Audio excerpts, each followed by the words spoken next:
আপনারা দেখছেন সাধনা কিচেন। তো সাধনা কিচেন থেকে আর একবার সবাইকে স্বাগত জানাই। তো আজকে আমি করব এই যে চারাপোনা মাছ ভেজে নিয়েছি কেটে কুটে। আর এইখানে আমি এই যে আলু সেদ্ধ করে নিয়েছি। দেখুন একদম মোমের মতন আলু গলে গেছে, খুব সুন্দর করে সেদ্ধ করে নিয়েছি।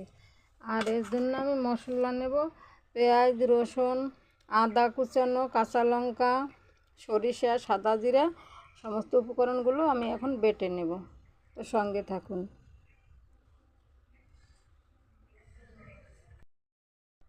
তো সবগুলো বেটে নিয়েছি। শিলে বাটা মশলার স্বাদে অন্যরকম, হালকা পাতলা মশলা। যখন 2-4 জন মানুষের রান্না, এগুলো যদি আপনারা বাটা মশলা খান, দেখবেন তরকারিতে অনেক স্বাদ বাড়িয়ে দেবে, খেতে খুবই ভালো লাগবে। আমরা তো সবসময় বাটা মশলাটাই খাই, আমরা কেনা মশলা, গুঁড়ো মশলা খুব কম খাই। আর নয়তো বা নিজেরা মশলা ভালো করে ধুয়ে পরিষ্কার করে শুকিয়ে তারপরে গুঁড়ো করে নিই মিক্সচারে। আপনারাও তাই করবেন, দেখবেন কত সুন্দর সেন্ট আসে, তরকারি খেতে কত স্বাদ হয়। তো সঙ্গে থাকুন। বেটে নিলাম সব মশলা। যতই প্যাকেটের ভিতরে মশলা থাকুক না কেন প্যাকিং করা, ওতে একটু মশলাটা বেটে নিয়েছি। তাই চলুন ওনার কাছে দিয়ে দিছি, গরম হয়ে গেছে। তো আমি তেল ঢেলে দেব। তেল ঢেলে দিলাম, দিয়ে দেব 2টো তেজপাতা,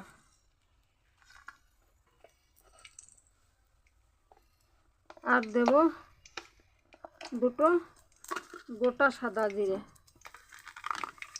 তো দিয়ে দিলাম, একটু ভাজা ভাজা হোক। তেজপাতা জিরে ভাজা ভাজা হয়ে গেছে। এখন বাটা মশলাটা দিয়ে দিলাম,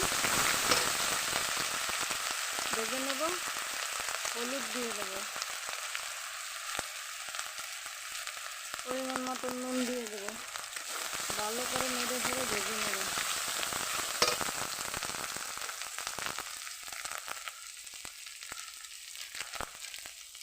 কালারের জন্য একটু লঙ্কার গুঁড়ো দিয়ে দেব।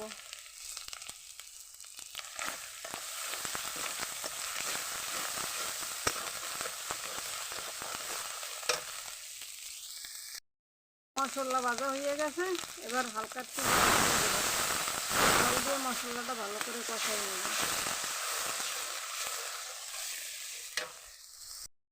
সব উপকরণগুলো আমার ভালোভাবে ভাজা হয়ে গেছে। জল দিয়ে একদম সুন্দর করে তেল জলে আমি একদম ভালো করে সিদ্ধ করে নিলাম। আলুটা দিয়ে দেবো, সিদ্ধ আলুটা দিয়ে দিলাম। আলুটাকে ওর সঙ্গে ভালো করে ভেজে নেব।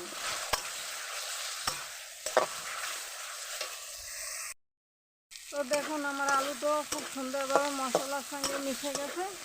এখন আমি পরিমাণ মতন জল দিয়ে দেব। জল দিয়ে দিলাম, নেড়ে ছেড়ে দেবো। তাহলে দেখুন আমার ঝোলটা কিন্তু অনেকটাই ইয়ে গেছে, টেনে গেছে, আলুও গলে গেছে। এখন আমি মাছটা দিয়ে দেবো ভিতরে। তো মাছটা দিয়ে দিলাম, নাড়িয়ে ছাড়িয়ে দিই।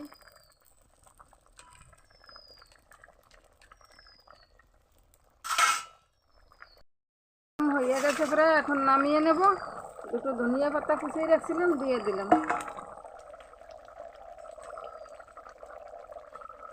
এবার একটু নেড়ে ছেড়ে দেয়, তারপরে নামাই নেব।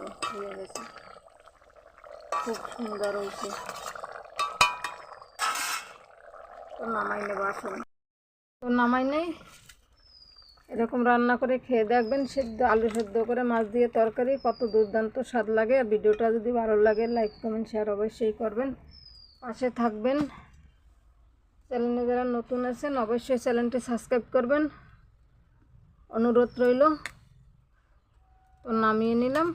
ততক্ষণ ভালো থাকুন, সুস্থ থাকুন। দেখা হবে আগামী পর্বে। আসি।